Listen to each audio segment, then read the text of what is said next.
Medyo mainit po ang panahon. Pero po kayo mag-alala, malapit na po ang Pasko. Lalamig na. Opo. At medyo sumisilip na sa Jose Marichan. Papasok na po kasi ang bear. Sabi nga po ng iba, ang Pilipinas po daw may pinakamahabang celebration ng Christmas. Dahil pag pumasok po ang bear, ang ano po ng mga Pilipino, Christmas kaagad, di ba? Kaya nga napagkakatuwaan pag po ay nandun tayo sa social media, pag pinakikita ka agad doon, sumisilip na sa Jose Marichan. Ano? Kasi pag sinabi po pagpapasko na, palamig na po ang panahon. Pero sa ating nararanasan, medyo mainit pa. Pero alam natin na hindi igiin ng panahon ang ating pananampalataya sa Panginoon. Amen? Amen. Kaya nandito po tayong lahat. Palakpakan po natin ang ating sarili, lalo na po ang ating Panginoon. Hindi po tayo nagpatalo na kahit po tayo medyo nainita, napuyat, or something na ginawa, pero hindi tayo nagpahadlang. Okay po? Salamat po sa Panginoon. At sa pagpapatuloy po ng ating series, title po natin, Stepping in the Waters of Baptism o Pagtapak sa Tubig ng Bautismo. Ito po yung makikita po natin sa Lucas 3:21 hanggang 22. Ito po ang sinasabi. Isang araw pagkatapos mabautismuhan ni Juan ng mga tao, nagpabautismo rin si Jesus at nang nanalangin si Jesus, bumukas ang langit. At bumaba sa kanya ang banal na Espiritu sa anyo ng isang kalapati. At may boses na narinig mula sa langit na nagsabi, Ikaw ang minamahal kong anak, lubos kitang kinalulugdan. Ito lagi natin pinag-uusapan kung saan ang bawat mananampalataya, maging ang ating Panginoon Kristo, ay tumapak po sa tubig ng bautismo. At ipinakikita po diyan kung paano yung nangyayari pag po tayo nagpabautismo dun sa tubig. Even our Lord Jesus Christ, na wala po siyang kasalanan, ginawa niya po yun upang maging isang halimbawa po para sa ating lahat, na lahat ng sumasampalataya sa Kanya ay tunay na tumapak sa tubig ng bautismo. Sa ating po pagpapatuloy, na nakarang di ba, yung believe and be baptized ang ating mensahe. Sa pagpapatuloy po, paulit po ng patungkol po sa bautismo. Minsan po ako po ay, nagmumotor po kasi ako. Nagkaroon po ng checkpoint. May isa pong lalaki na alam mo may sukbat na barel.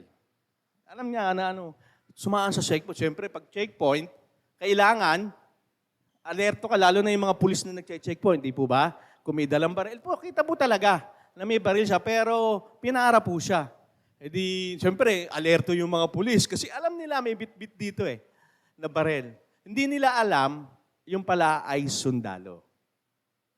Siyempre, hindi siya naka-uniforme, kaya hindi po siya alam na sundalo siya.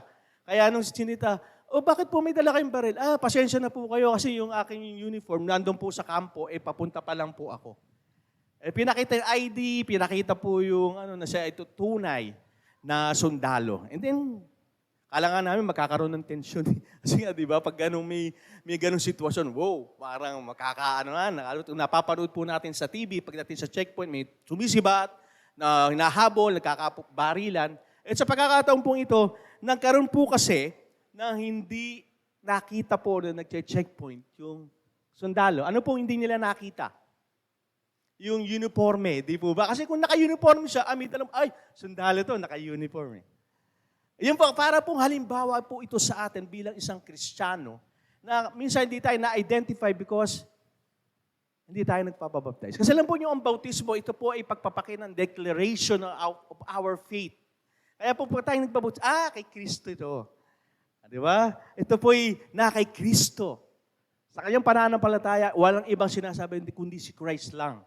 Wala na po. Kaya dito po makikita natin na ang bautismo sa tubig is simbolo na dinisenyo ng Diyos upang makilala ang isang tao bilang alagad ni Jesucristo. Sabihin mo, Pastor, simbolo lang, symbolizing, no. Mas malalim pa yung symbol na yon. Kasi bilang mananampalataya, mahalaga po ito. Kasi sumisimbolo bilang pananampalataya natin sa ating Panginoon. At lagi po yung inuulit for pangatlo na po ito, na sermon, mensahe ng Panginoon about baptism. Kaya napakahalaga po na maintindihan po natin na ang simbolo ay hindi lamang po ito, ay simbolo lang yan, mababaw na, hindi, mas malalim pa. Katulad po ng kinuwento ko sa inyo, dahil hindi nakasuot sa kanya, hindi siya napagkamalan na sundalo. At madalas po tayo, pag po tayo ay hindi nangyayari yung inuutos ng Diyos, kaya nasasabi, born again ka ba? Tagasunod ka ba ni Jesus? Kasi po, marami pong pagkakataon, marami pong Kristiyano ang tumatalikod o hindi nakasusunod dahil po hindi po sila nagpabautismo. Totoo po yan. At wala po kayong makikita sa Bible, sa panahon po ni Jesucristo, na isang Kristiyano na hindi nagpabaptize. Kasi pag binasa niyo po ang Book of Acts, saka po lahat po ng bagong tipan, nung pumasok na po si Jesus, lahat po ng Kristiyano nagpabautismo.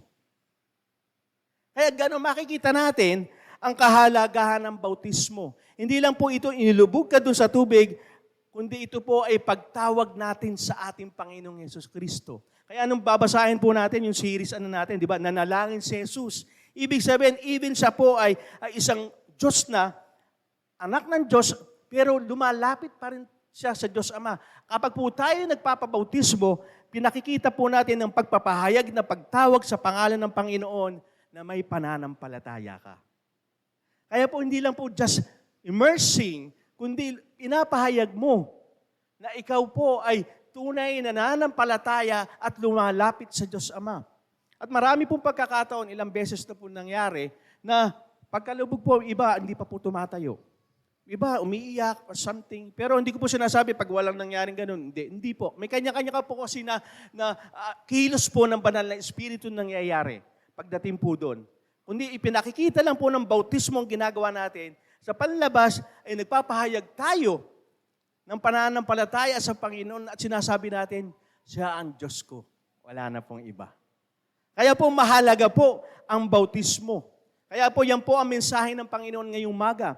Kahalagahan ng bautismo sa tubig o importance of water baptism. Sabi mo, siguro maraming sabi, Pastor, ilang beses na natin tinatakal niya, ilang beses. Alam niyo po ba, kaya marami po kasi hanggang ngayon maraming Kristiyano hindi nagpapabautismo kasi hindi nila naintindihan. Di ba, hindi mo nakaka-apekto sa kaligtasan, right? Tama. Pero hindi mo naintindihan bakit ginawa ni Jesus. Ano kahalagahan nito? Kaya ngayong umaga, ito yung mensahe ng Panginoon. Bakit mahalaga? Kung ginawa ni Jesus, mahalaga ito. Tama po ba? Agree po ba kayo doon? Di ba? Kaya nga mahalaga eh. Ginawa ng Panginoon upang makita sa Kanya bilang isang Diyos na hindi nagkakasala, ginawa niya ito. At yun po ang mensahe po ng Panginoon ngayong umaga. Makikita po ang ating verse, makikita po natin sa Galatia 3:26-27, sabi po dito, kayong lahat ay mga anak ng Diyos dahil sa pananampalataya ninyo kay Kristo Jesus. Sapagkat binautismuhan kayo sa pakikipag-isa ninyo kay Kristo at namumuhay kayong katulad niya. Mahalaga po, di ba po ba? Bakit po?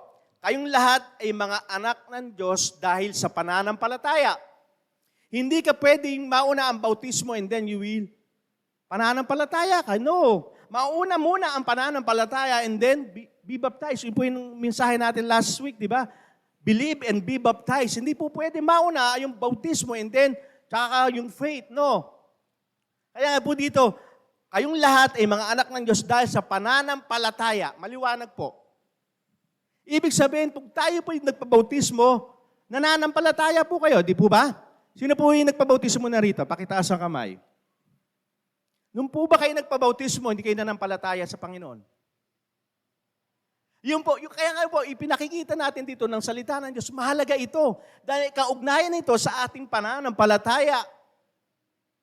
Ginawa mo ang pagbautismo sa pamamagitan ng iyong pananampalataya. Ito maganda. Dahil sa iyong pananampalataya, tinawag kang anak ng Diyos. Kaya pag tayo binabautismo, sabi, welcome to the family of God.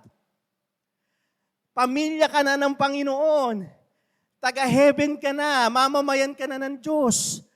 Kaya po yun na i-declare natin. Kaya mahalaga po ito. Hindi po talagang in-immerse ka lang and then something, nabasa ako, wow. Maganda ngayon, mainit ang panahon. Masarap maglubog. Di ba? Kaya po yun ang kahalagahan ng baptism. Tinawag, di ba, ang Panginoon doon sa ating verse na series title na, series verse natin? Tinawag siyang kinalulugdan kong anak. Napakasarap pakinggan, ano? Hindi mo man lang marinig, pero sinasabi ng salita ng Diyos, dahil nagpabautismo ka, dahil sumampalataya ka, tinawag kang anak ng Diyos. Amen, di ba? Tawagin kang anak ng Diyos, Diyos na makapangyarihan sa lahat, na walang ibang Diyos maliban sa Kanya, tatawagin kang anak. Sino ba tayo?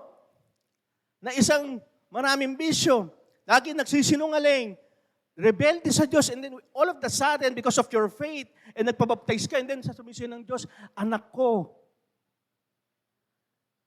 Ang mabigat pa dito, yung pagiging anak natin, kung ano man, yung mga pangako, ano man ang sinasabi niya, nang bibigay niya sa mga anak niya, ibibigay niya sa ating lahat.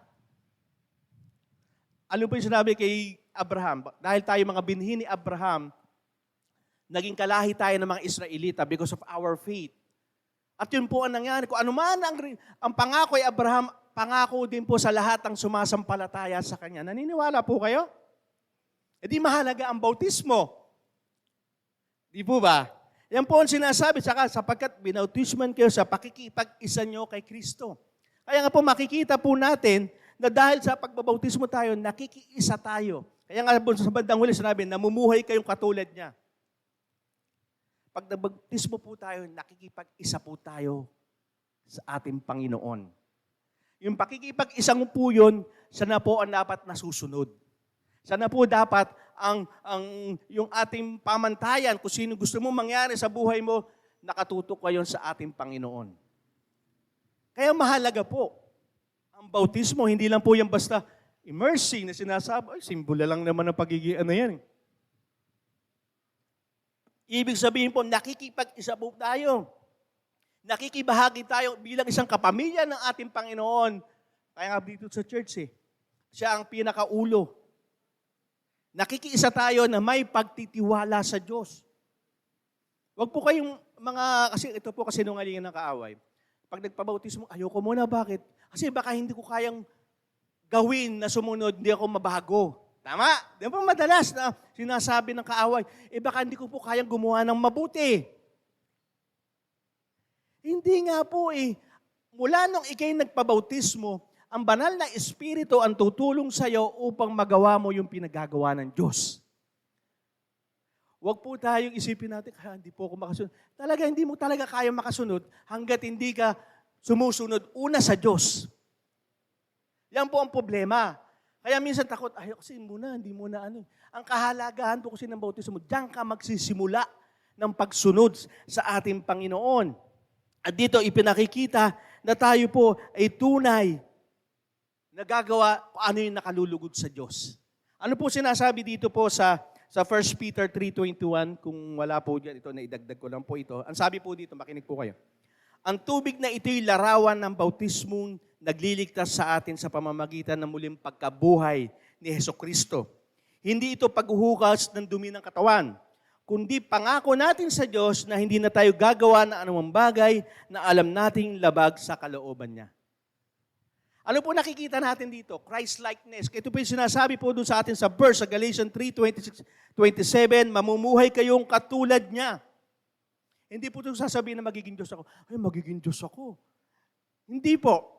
Kung ano po yung pamamaraan ng ating Panginoon, paano siya namumuhay dito sa mundong ito, yun po ang gagayahin natin.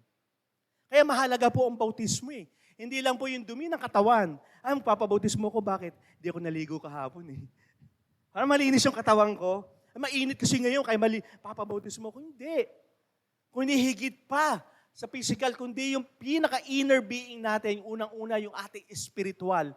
Dati tayong masuwain, hindi sumusunod sa Diyos. Ngayon, sabi dito, gagawa tayo ng pangako sa Panginoon. Kaya ako madalas, pag minsan medyo may time pa, sasabi ko, naniniwala ka ba at nakahanda ka ba na sumunod dun sa salita ng Diyos? Kasi dun lang magsisimula yun. Ang ating Panginoong Jesucristo, nung siya yung nabautismuhan, doon na siya nagsimula. Na gawin yung kalooban ng Diyos Ama. Yung kalooban na sumunod sa Diyos Ama. Ganon din po tayo. Doon tayo mag-i-start. Kaya mahalaga po ang bautismo Kaya hindi tayo makapag-start kasi unang-una, wala tayong pagsunod. Kaya ang unang-unang point po, ang tayo po espiritual na nabautismuhan kay Jesus. Mahalaga to dahil tayo po ay espiritual na nabautismuhan kay Jesus. Sabi po sa 1 Corinto 12:13, tayong lahat, Hudyo man o hindi, alipin o malaya ay nabautismuhan sa iisang espiritu upang maging isang katawan at iisang espiritu rin ang tinanggap nating lahat. Kaya po tayo po dapat mayroon tayo iglesia. Yan po ay inutos po ng ating Panginoon. Nasasakop tayo. Ang Panginoon ang pinakaulo ng iglesia at tayo po dito. At ang lahat po, sabi nga po dito, nabautismo sa iisang espiritu. Iisang espiritu lang po ang tinanggap natin. Wala na pong iba. Kaya po tayo, pag binabaptize doon, di ba sabi, binabautismo kita sa pangalan ng Ama, Diyos Ama, ng Anak, Diyos Anak, at ang banal na espiritu. Iisa lang po, the triune God. 3 persona, wala na po sinasabi na binabautismo lang kita sa pangalan ng girlfriend mo, binabautismo kita sa pangalan ng boyfriend mo, binabautismo kita sa pangalan ng asawa mo, hindi po. Iisang espiritu lang ang pinakaulo ang ating Panginoong Hesukristo. At sila po ay may iisang persona, 3 persona, iisang Diyos. Iisa po yung ibinigay na yon, na kahit iba't ibang lahi tayo. May isang Korean dyan, singkit, may isang dyan, Amerikano, mestiza, di ba? May lahi ka na Espanyol, isang espiritu pa rin na ibinigay. Sabi nga, maging Hudyo ko man, o alipin, mga Gentiles, tayo po yon. Isang espiritu, wala po na iba. Kaya mahalaga po iyon, ay isa yung tinanggap natin, wala na bang iba? Kasi iba, no, isa pa rin. Kung ano yung binigay sa'yo kay John, ganun din kay Peter. Di na iba.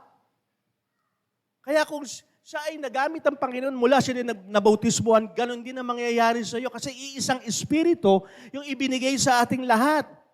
At ang bawat Kristiyano, kaya dapat nasa iglesia tayo, mula tayo nabautismuhan at nanampalataya sa Panginoon, dapat nagtutulungan tayo at naglilingkod para sa Kanya. Kaya ini-encourage po namin kayo, yung mga hindi nagpapabaptize, yung gustong kinakausap ka ng Panginoon, sabi siya, i-renew mo yung baptism dahil ngayon naiintindihan mo na, go! Kasi iisa po tayong espiritu. Ang sinabi sa akin, sinabi sa kanya, sinabi sa iyo, yun din po ang espiritu para sa ating lahat. Ang espiritu na bigyan siya ng kapurihan at magtiwala sa kanyang pangalan. Iisang espiritu binautismo sa atin. Ay, hindi pwede kasi iba si Pastor Elmer. Kasi pastor yan. Hindi. Kasi leader yan. Kasi yan, no, isang espiritu lang. Wala na pong iba. Kaya kung ako po ay dating, ayaw yung makasama po ako inakilala niyo before. Ngayon ay ginagamit ng Diyos at ngayon ay lingkod ng Diyos na nasa harapan niyo. Ganon din ang pwedeng gawin sa inyo ng Panginoon kasi ang isang espiritu na natanggap ko, espiritu din na natanggap niyo ngayon. Amen? Hindi pa pwede sabihin, hindi ko kaya eh. Ano yun? Iba yung espiritu ko. Hindi 100%. Sa'yo, 80-50 lang. Kaya mahalaga po ang bautismo. Ipinakikita niya na kung ikaw ay ginamit, si Paul, na isang mamamatay tao, na si Moses, mamamatay tao din. Di ba? Sino pa ba yung mga... Si David, pumatay din siya. Ginamit, kasi isang espiritu ang kumikilos. Pag tayo nagpabaptize, yun din ang espiritong ginagamit niya. Kasi ang espiritu ng Diyos, ngayon at magpakailanman, panahon ni Abraham, Isaac at Jacob, iisa pa rin sila, hindi nagbabago. Dapat nakikita natin yung kahalagahan. Ay, hindi ko kasi kaya. Yan ang problema. Kala mo yung espiritong, kasi nag-aral yan, theology. No. Parang sinabi mo, iba yung espiritu pag nag-aral ka. Okay lang po mag-theology, pero isang espiritu pa rin po ang kikilos. Gusto nga ng Panginoon, siya yung pakilusin mo, huwag yung pinag-aralan mo. Kaya nga si Moses, 40 years, ginawa niya tagapag-alaga ng tupa. Samantalang siya yung engineer, alam niya yung mga bagay about sa pero binabasa. 40 years na nag-alaga ng tupa. Kaya nung kinausap siya ni Lord, kaya mo ba bang maglingkod sa akin? Ganun ang sagot ni mo. For 40 years siyang ginagawa. Pero hindi kasi isang espiritu yung ginamit ng Panginoon kay Abraham, maging kay Moses, na nagbibigay ng mga himala, kaya din natin gawin yun sa pamamagitan ng isang espiritu ibinigay sa atin lahat. Sapagkat ang bautismo ay kumakatawan sa espiritual na paglilinis. Yun ang una ibinibigay, yung espiritu na paglilinis. Hindi yung dilubog ka, nilinis ka physically, no, yung katawan mo. Unang-unang nililinis siya yung espiritu mo. Sabi nga po dito sa Ephesians 5 o Efesos 5, 25-26, ganito po ang sinasabi. Inihandog niya ang kanyang sarili para sa iglesia upang maging banal ito matapos linisin sa pamamagitan ng bautismo sa tubig at salita ng Diyos. Ang kabanalan po ay ibig sabihin you are separate o itinalaga ka para sa Diyos. Yun po ang kabanalan sinasabi. Kaya po tayo, kapag tayo nagpabautismo, itinatalaga natin ang ating buhay sa ating Panginoon. Hindi na po kung sino-sino. Kaya pag tinalaga po natin yung kabanalan na ito, hindi mo pwedeng gamitin yung buhay mo kung sino-sino, kundi si Lord lang. Yun po yung kabanalan. Itinalaga mo yung buhay mo para sa Diyos. You are separated to God. You are holy. Para ka lang sa Diyos, wala na pong iba. Kaya pag tayo nagpabautismo, inilubog ka, ang kasalanan mo nawala, pinatawad, pag nakalagay na dito, hindi na pangalan mo, kundi ang ating Panginoong Hesus na. Yung Espiritu ang unang nililinis. Ano ba yung Espiritu iyon? Espiritu ng masuwayin. Alam niyo po yung pusong yung puso na hindi sumusunod. Yan yung unang tinanggal eh. Espiritu dahil sa kasalanan. Kaya sabi nga, di ba, pinag-usapan natin last week, huwag kayong paalipin sa nasa ng laman kasi yan yung nasusunod. Kaya po tayo, pag tayo nagpabautismo, ang unang nililinis yung ating espiritu, espiritong sumusunod sa Kanya. Nabubukod ka para sa Kanya. Ano po sinabi po sa John 17:17? Wala po din yan. Ibukod mo sila upang maging iyo sa pamamagitan ng katotohanan, ang salita mo ay katotohanan. Yung sinasabi po doon, galing po yun sa salita ng Diyos. Matthew 28:19, baptize them in the name of the Father, the Son, and the Holy Spirit. Turuan mo sila, ano man ang itinuro ko sa iyo, at huwag kang matakot dahil kasama mo ako habang buhay. Salita po ng Diyos yun. At ang salita ng Diyos yung naglilinis sa atin. Kaya po tayo pagkatapos yan, pinag-pray, nagbabasa tayo ng salita ng Diyos, kasi yan ang naglilinis sa ating espiritu. Kaya binautismo tayo hindi lang sa pamamagitan ng tubig, kundi ang ating espiritu at sa pamamagitan po ng salita ng Diyos. Ibinukod tayo ng Panginoon sa pamamagitan ng Kanyang salita. Kaya ang salita ng Diyos, hindi ka pala pwedeng gawin to. Di ba? Lalo na ang sinasabi po sa mundo. Pag ang lalaki kailangan may bisyo. Tama po? Nasabi. Tapos daw ang lalaki, polygamous, maraming babae, okay lang. Kaya tayo po inililis spiritual sa pamamagitan ng salita niya. Bakit? Ang sinasabi po kasi ng salita ay ang katawan mo ay templo ng banal na espiritu, dapat mong alagaan. Tama? Hindi ka dapat nagbibisyo. Mahalin mo ang iyong asawa bilang pagmamahal mo sa sarili mo. O hindi dapat maraming asawa. Di ba? Nililinis ang ating espiritu sa pamamagitan ng kanyang salita. Na sinasabi ng mundo, okay lang yan, marami naman ang gumagawa. No. Pag sinabi ng kanyang salita, nililinis, kaya nalilinis tayo eh. Ang pamantayan natin, ang salita ng Diyos, hindi sinasabi ng ating kapwa o sinasabi ng mundo. Kaya mahalaga ang bautismo. Nilinis ka physically, spiritually, nililinis ka upang sundin mo yung pamantayan ng Diyos. Hindi porket sinabi ng karamihan, ito pa sinasabi. Wala naman akong tinatapakan tao. Wala akong inaagrabyado. Tama yung ginagawa ko. Tama na kagad yun. Ano ang sinasabi ng salita ng Diyos? Kasi yan ang magpapalinis sa atin sa espiritual. Hindi yung, porkit wala ka naman tinatapakan tao, wala akong inaagrabyado, tama na yung sinasabi mo. Kung ano ang sinasabi ng katotohanan, kasi yan ang maglilinis sa atin. Lalo na po sa ating espiritu, sabi nga sa John 15:3 o 1:15:3, malinis na kayo dahil sa mga salitang sinabi ko sa inyo. Ito po sinabi ng ating Panginoon, in the book of John.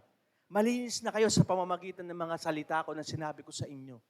Kaya napakahalaga po ng ginagawa natin every Sunday. Nakikinig kayo ng salita ng Diyos. Kasi po, hindi po ganang akin lang o galing sa akin yung sinasabi ko. Ito po'y galing sa salita ng Diyos.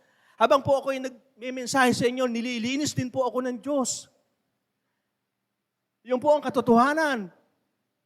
Akala nyo ba, puro patama sa inyo? Minsan sa akin yun. Hindi lang ako umiilag. Di ba? Yun po ang katotohanan. At nagkakaroon tayo ng muling pagsilang espiritual. Ito yung spiritual rebirth. Napakahalaga po nito. Kaya nga po tayo, di ba, pag inandan dyan, nilulubog, binabaptize para tayong, doon pumapasok yung kailangang ipinanganak muli.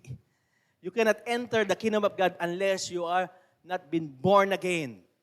Yun po yung proseso noon. Kailangan mo ipinganak na muli sa pamamagitan na makapasok tayo sa kaharian ng Diyos. Kaya pag tayo nagpabautismo, welcome to the family of God. Di po ba? Oh, paano kayo welcome kung mismo ka, hindi ka welcome. Kasi nga, spiritual rebirth, muling pagsila ng ating espiritu. Kasi nung pumasok po ang kasalanan, wala na. The-damage na yung ating spiritual. Kaya nga po tayo naghirap eh. Kaya nga tayo, para kumain, maghahanap buhay ka pa. Dahil yan po naging resulta ng pagsuway ng mga unang tao sa Eva at Adan. Pero, dahil nagkaroon tayo ng spiritual rebirth sa pamamagitan po ng ating pananampalataya at bautismo, lalo na bigay sa atin yung plano ng Diyos at matagal na nakaplano para sa atin. Ano po sinasabi dito sa Hebreo 10:22? Lumapit tayo sa Kanya may tapat na puso at matatag na pananampalataya. Dahil malinis na ng dugo ni Jesus ang puso natin mula sa maruruming pag-iisip at nahugasan na ang mga katawan natin ng malinis na tubig. Pastor, galing sa nawasa lang yan eh. Di ba, pwede sabihin, di ba? Galing, nakababad pa nga sa stain. No, mas malalim. Kasi akala natin basta tubig yan eh. Kaya nga po ginagawa natin, mahalaga yan eh. Si Jesus nga eh, sa ilog eh. Hindi mo alam, baka sa pababa yung ilog, baka doon may naguhugas ng mga hayop doon, pababa, di mo alam. Di ba? Yung nga sa Unico eh. O hinto mo, may tubig yan, no? Bautismuhan mo ako. Hindi sinasabi dito kung marumi yung tubig. Ang sinasabi rito, yung kapangyarihan ng pagsud mo sa pagbabautismo, yung pumahalaga doon. Hindi po pinag-uusapan dito yung anong klase ng tubig. Yung malinis, kundi ang pinag-uusapan po dito, yung muling pagsilang ng ating espiritual na dati tayo kaaway ng Diyos dahil sa kasalanan, pero ngayon, kaibigan, anak na ng Diyos. Kaya dito, lumapit tayo na may tapat na puso. Ito na eh. Pag po tayo ay nagpabautismo dahil sa ating pananampalataya, yung katapatan na tayo sumusuway, ngayon hindi na. Kaya nga nag-decide kayo, di ba? Nagpabautismo, nagkaroon ka ng tapat na puso. Alam niyo po yung kay Faraon? Kay Moses, alam niyo po yung kwento niya? Ako, napakaganda po yun eh. Ano sabi ng Panginoon? Sabi ng Panginoon, patitigasin ko ang kanyang puso. Kaya, ano nangyayari? Nung pinatigas ni Lord ang kanyang puso, ano nangyayari po kay Faraon? Hindi niya kilala si Lord. Sino yung mga Diyos ng Israel para sambahin nyo? Ano yung nakikita nyo? Kapag po may marumi tayong puso, matigas na puso, hindi po natin nakikilala ang Diyos. Oo, may Diyos. Madali natin sabihin yun. Oo, may Jesus, may Diyos. Pero yung paniniwala na siya ang tunay na Diyos, hindi natin alam. Kasi kung siya alam mo tunay na Diyos, susunod ka. Di ba? Kaya nga si Faraon, hindi nangyari kasi nga mayroon siyang maruming puso, matigas na puso. Kaya kahit anong himala ng Diyos, sino yan? May Diyos akong iba, sarili ko, ibang Diyos na iba pa. Kaya nakikita natin, nagkakaroon na muling pagsilang ng ating espiritu, at ang espiritu na yun na baguhin ng ating puso, nakilalanin ng ating Diyos na tunay na Diyos na makapangyarihan sa lahat at wala na ibang Diyos maliban sa Kanya. Ito problema ng mga tao, marami tayong Diyos-Diyosan. Akala natin, rebulto lang. Diyos-Diyosan sa ating comfort zone, ay mainit, di pa ako mag-charge. Di ako atin ng temple group kasi parang tinatamad ako. Sarili natin. Trabaho. Di ba? Hindi ba kasi ano eh. Kaya yun ang nakikita. Napakabuti ng Diyos. Pag kinilala natin siyang Diyos, inaalis tayo sa mga Diyos-Diyosan na marami ating buhay. Para makita natin, ako lang ang Diyos na makapangyarihan. Kaya nakita natin, mahalaga ang bautismo. Dahil nagkakaroon ng spiritual rebirth o pagsilang muli ng ating spiritual. At sabi nga dito, na sa paghuhugas ng katawan, may malinis sa tubig sa labas, tanda na may malinis tayo sa loob. Kaya nga, pag tayo binabautismuhan dyan hindi lang nililinis ang ating physical, kundi lalo yun sa loob. Nagkakaroon ng spiritual na paglalaban, lalo na, ayoko muna, pero sasabihin ng, hindi, papabaptize na ako. Unang sinisilang yung espiritu ng galing sa Panginoon. Kaya napag-usapan natin, di ba? Kaya binabautisman kayo sa pangalan ng Ama, Anak, Espiritu Santo. Yung image ni Lord, ibinabalik niya sa atin. Yung espiritu niya na dati masuwayin, hindi sumusunod, ibinabalik niya. Yun po yung kaya mahalaga ang bautismo. Pag tayo nagpabaptize, ibig sabihin nun, Lord, yung imahe mo ang kinukuha ko, hindi imahe ng mundo, hindi imahe ng sarili ko, kundi yung imahe na noon pa lang ipinilano mo, ibinigay mo sa akin. Dahil sabi ng Panginoon, kinirent kita by my own image. Naniniwala po kayo, kinilikha kayo ng Diyos sa imahe niya? Parang hindi halata. Naniniwala po ba kayo? Kasi, yun ang nagiging problema. Kaya mahalaga po ang bautismo eh. Pag nagpabaptize ka, sabi ko, Lord, kinirate mo ako sa image mo, kaya yan ang kukunin ko. Spiritual rebirth. Na ang dati nating espiritu ay nasa alipin ng kasalanan, ngayon hindi na. Nasa biyaya ng Diyos sa pamamagitan ng ating Panginoon so Kristo. Okay po? Kaya nga sabi po sa John 3:5, sumagot si Jesus, sinasabi ko sa inyo, totoo, hindi mapapabilang sa kaharian ng Diyos ang hindi ipinanganak sa pamamagitan ng tubig at banal na espiritu. Spiritual rebirth. Hindi ka mapapabilang sa kaharian ng Diyos. Kaya mahalaga po ang bautismo. Hindi po sinasabi dito sa pamamagitan ng hindi, sinabi ang tubig at banal na espiritu. Kung paano si Jesus naging magagandang halimbawa sa ginawa niya, ibig sabihin nito, kailangan natin gawin mahalaga. At sabi niya, hindi ka makakapasok sa kaharian ng Diyos. Ang pangalawa po, bakit mahalaga ang bautismo? Dahil ang bautismo ay isang utos mula sa Diyos. Sabi ko sa inyo, kung sa akin lang ayoko eh. Tatagal kami dyan. Pag-pray, di ba? Wala. Pero hindi, kasi utos ng Diyos. Kaya tayo, mula na tayo na bautismuhan, ano man ang sinasabi ng Diyos, susunod tayo. Di ba sabi ko, wala naman pala itong pakialam sa ating kaligtasan. Tama. Pero inuutos niya. Gawin natin. Ang sabi po sa Marcos 16:16, ang lahat ng sasampalataya ay magpapabautismo ay maliligtas, ngunit ang di sasampalataya ay parurusahan. Ano yung po na recognize po sa binasa natin? Una, ang lahat ng sasampalataya. Sino po? Ang lahat ng sasampalataya. Ibig sabihin, ito pa yung wala pang kaugnayan sa ating Panginoon. Sasampalataya pa lang eh. Tama po ba? Ito yung future tense. Ibig sabihin, hindi pa siya nakikilala ang Panginoon. Sasampalataya pa lang siya. At magpapabautismo ay maliligtas. Okay po?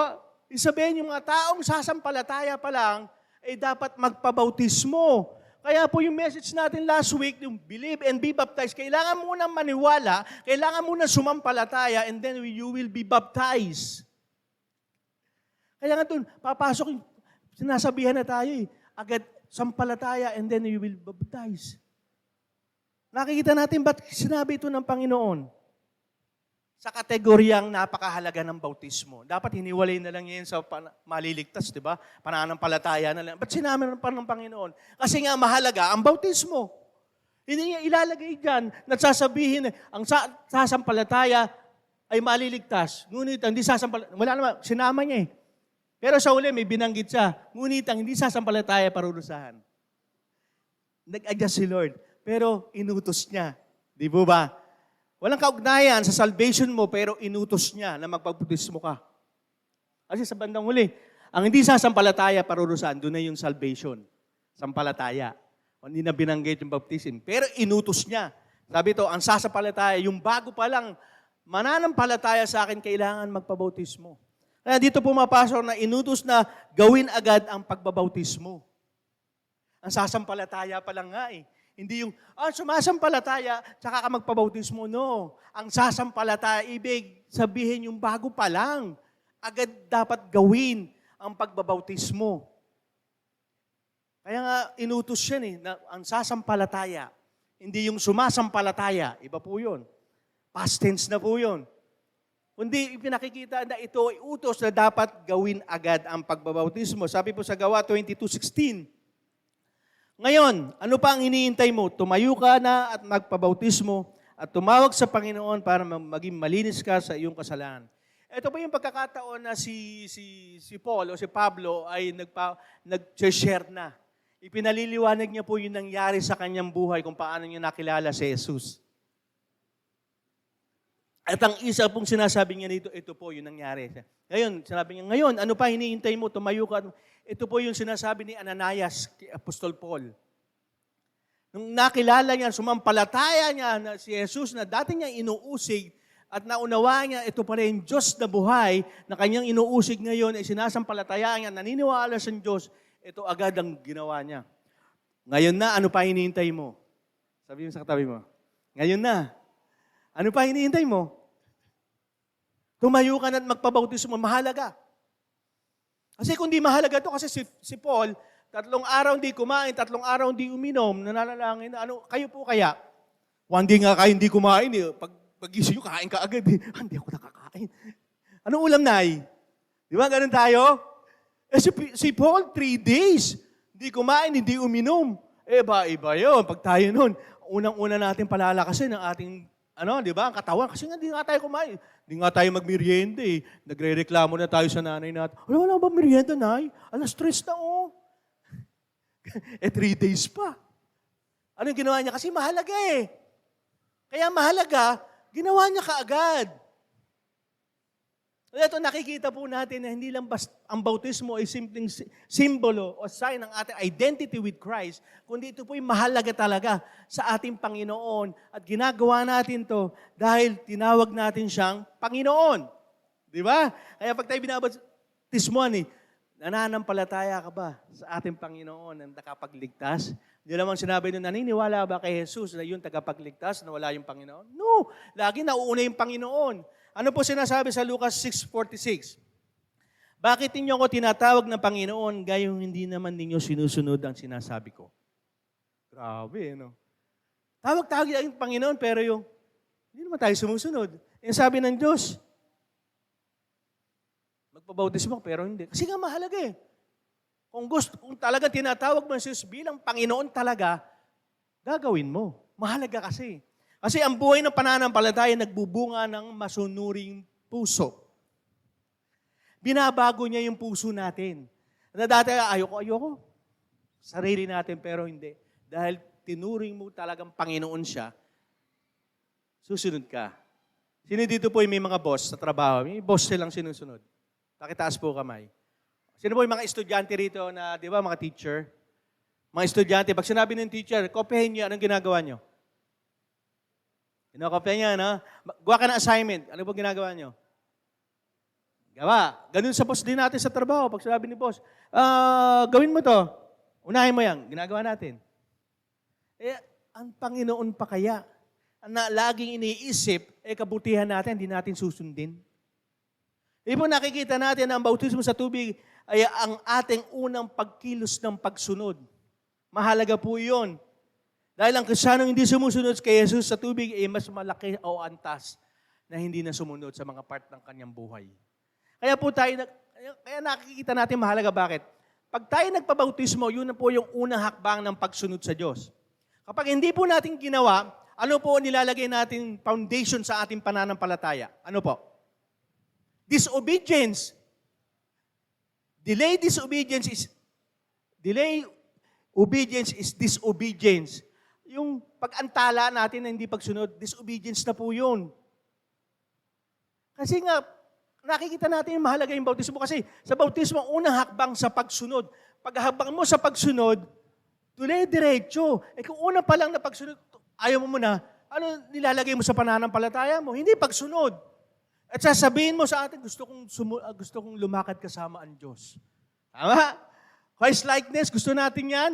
Pero yung palang, hindi na tayo sumusunod. Kasi once tayong gusto natin isama si Lord sa paglakad natin dito sa mundong ito, kailangan mong sumunod sa Diyos. Ang step ng obedience ay ang baptism, kaya mahalaga nga. Kung hindi ka nagpapabaptize, sasabihin mo, gusto kong kasama si Lord sa buhay ko. First step ka ng obedience, hindi mo ginagawa eh. Kaya nga mahalaga po eh. Kasi nagbibigay po tayo sa ating pananampalataya ng foundation, yun ang obedience. Kaya pag tayo nagpabautismo, yung foundation sa ating pananampalataya na sumunod, nangyayari pa yung sumusunod ka na sa pinagagawa ng Diyos. Kaya nga mahalaga ang bautismo. Ipinakikita natin talaga na gusto natin makasama ang Panginoon. Ito yung magiging mas mahirap na lumakad ng masunurin sa ibang mga bahagi ng ating buhay. Yun na nga eh. Yung first obedience na dapat natin gawin, hindi nagawa. Kaya sa parte ng iba, hindi na tayo nakakasunod sa Diyos. Kasi first obedience, hindi mo na ginawa eh. Ano pa aasahan? Di ba? Kaya mahalaga po ang bautismo. Dahil ang bautismo ay ang pagsunod sa Diyos ay pagpapakita ng ating pagmamahal sa Kanya. Sino po mahal si Lord? Pakitaas ang kamay. Ayan. Yung iba hindi mahal si Lord, hindi nagtaas ng kamay. Mamaya, paglabas, titignan ko kayo. Hindi, biro lang po. Hindi, pagpapakita po yun. Kasi nga, mahal natin ang Diyos, kaya tayo sumusunod eh. Kaya mga kabataan, hindi mo sinusunod ang yung manay, tatay, ibig sabihin, hindi mo yung mahal.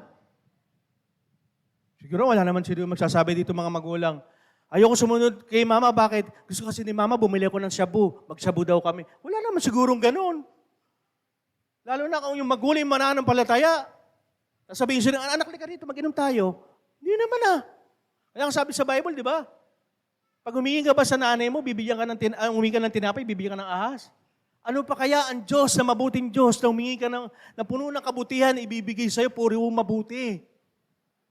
Kaya pag tayo po'y sumusunod sa Diyos, ipinakikita natin yung pagmamahal natin. Lalo po sa mga kabataan, lately, napupuna ko talaga. Ang hirap po nila sumunod. Paano kayo? Sabi nga ng Panginoon, mapalad ang taong sumasampalataya sa akin kahit hindi ako nakikita. Tama po. Mas mapalad ang tao na minamahal ako kahit hindi ako nakikita. Ang magulang natin, nakikita natin eh. Walang pake. Sino ka? Lalo pag-uutusan. Ako na naman. Nagyan naman si Kuya. Di ba? Tingin muna. May ganun, pang-load, pang-ano. At isa po yan sa pagbabautismo, pagpapakita po natin ng pagmamahal sa ating Panginoon. Ano po sinasabi dito, pagmamahal? Kung mahal nyo ako, susundin nyo ang aking mga utos. Napakaisip, di ba? Kung talagang mahal natin ang Diyos, ang maganda naman sa Panginoon eh. Sino naniniwala mabuti ang Diyos? Pakitaas, di ba? Mabuti ang Diyos. Naniniwala ka ba pag inutusan ka niya, masama yung pautos niya sa'yo? Napakasimple logic. Kung alam mo mabuti ang Diyos, punong-puno ng pag-ibig, pag inutusan ka niya, alam mo mapapasama ka? Hindi. Kung alam mo na mabuti ang Diyos, punong-puno ng pag-ibig, at inutusan ka niya, 101% hindi ka mapapasama. Ay, sabi mo sa katabi mo, sunod na. Sunod na. Hindi mo kinakalabit eh. Sunod na, sabi mo. Baka natutulog eh. Kasi tanghali na. Sunod lang. Kasi mabuti ang Diyos. At yun ay pagpapakita ng ating pagmamahal. Hindi lamang sa bautismo, kundi sa maraming pagkakataon. Kaya nga, first step of obedience yan eh. Kung diyan pa lang hindi mo nagagawa, may problema na tayo. Sasabihin natin, mahal ko si Lord. Sabi ni Lord, magpapaptize ka, mahalaga yan. Lord, saka na, iba na lang. Di ba gano'n? Iba na lang. Wala namang kanilalaman sa salvation ko yan eh. Bakit sasabihin ni Lord yun kung hindi mahalaga? Di ba?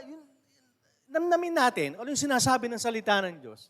Ano yung sinasabi ng Diyos sa atin? Kung tunay na Diyos sa atin siya, at inuutusan niya tayo, gawa lang.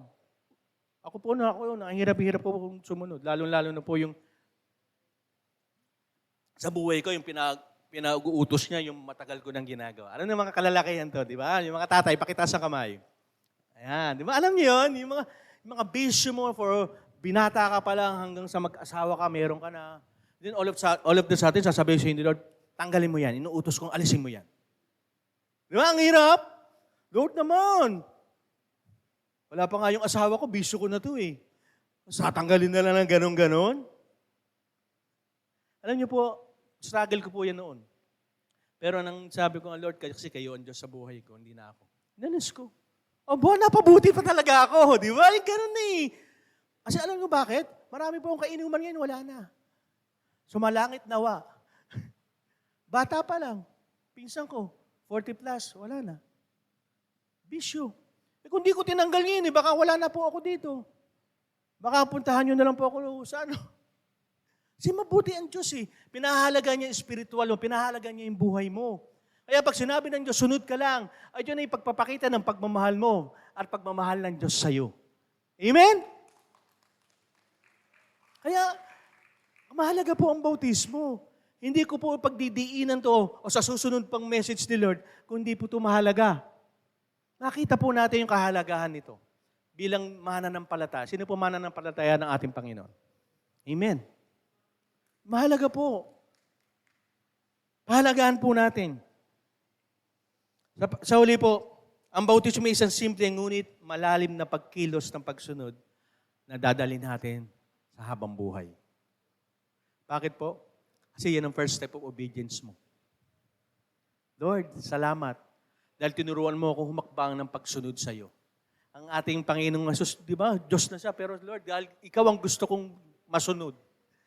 First step ng obedience, pagpabautismo ako. Mahalaga po ang bautismo. Akala mo lang, simbolo lang yan, immerse, no. Ipinapakita mo yung pagmamahal natin sa Panginoon. Amen? Mahalin natin ang Panginoon sa pagsunod sa kanyang mga utos. Amen?